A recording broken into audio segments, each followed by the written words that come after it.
Hoy vamos a hacer un viaje en el tiempo, concretamente 80 años atrás, para descubrir una ley que literalmente le cambió la cara a los ríos de toda una nación. Es una historia fascinante, sobre una crisis, una visión de futuro y sobre todo una intervención estatal que lo cambió todo. A ver, imaginemos esto por un momento. Un país donde sus ríos, que siempre han sido pura vida, de repente se quedan en silencio. Pero un silencio de verdad, sin el sonido de los peces, sin la actividad en las orillas. Pues bien, esa era la cruda realidad que se vivía en España a principios del siglo XX. Y ojo, que esta frase no es el titular de un informe ecologista de ahora, no, son las palabras exactas que se usaron en el preámbulo de la ley de 1942. El desastre era de tal calibre, con los peces prácticamente desaparecidos, que el propio gobierno lo describió así, con todas las letras, un grave empobrecimiento. La cosa había llegado a un punto límite. Entonces, ¿cómo se llegó a este extremo? Bueno, pues como suele pasar, no fue de un día para otro.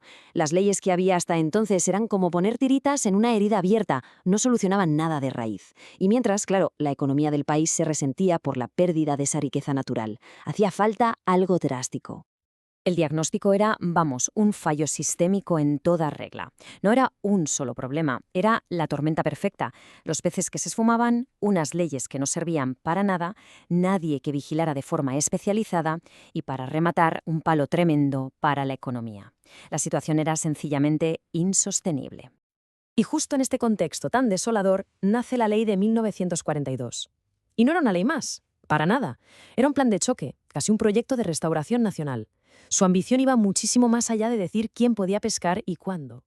Es que esta frase del propio texto, fecundo, anhelo renovador, lo dice todo, es potentísima. La ley nacía con un espíritu optimista, de reconstrucción. La idea no era solo poner castigos, sino regenerar, volver a crear una riqueza que se daba por perdida. Toda una declaración de intenciones. Muy bien, mucho anhelo renovador. Pero, ¿cómo se llevó todo eso a la práctica? Pues con un nuevo paquete de reglas, diseñadas para conseguir un equilibrio que era muy delicado. Que se pudieran seguir usando los ríos, sí, pero garantizando que tuvieran futuro. La primera pieza del puzzle, y quizá la más importante, fue el concepto de veda. Suena un poco técnico, pero la idea es de lo más lógico. Básicamente consiste en darles vacaciones a los peces, dejarles un tiempo en paz, un periodo protegido para que pudieran reproducirse tranquilamente. Es la base de todo. El otro pilar clave fue fijar tallas mínimas, y aquí no había medias tintas. La regla era simple y directa. Un salmón que no llegara a los 55 centímetros o una trucha por debajo de los 19 tenía que volver al agua, inmediatamente. Una forma muy eficaz de proteger a las futuras generaciones. Además, la ley fue muy inteligente porque supo diferenciar, no metía a todo el mundo en el mismo saco. Por un lado, impuso regulaciones súper estrictas para la pesca a gran escala con redes, limitando el tamaño de los agujeros de la malla o dónde se podían usar. Y por otro, unas normas más de sentido común para la pesca con caña.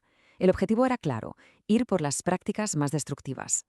Y luego estaba la lista negra. Las prácticas que la ley consideró que eran pero tan dañinas que no había nada que regular. Solo cabía una cosa, la prohibición total y absoluta. Aquí no había grises. Y atención porque la lista es para alucinar. Hablamos de dinamita en los ríos, venenos, armas de fuego, incluso pescar a mano o a base de golpear las piedras. Parece una película de terror medioambiental, pero eran métodos que se usaban y que estaban arrasando con todo.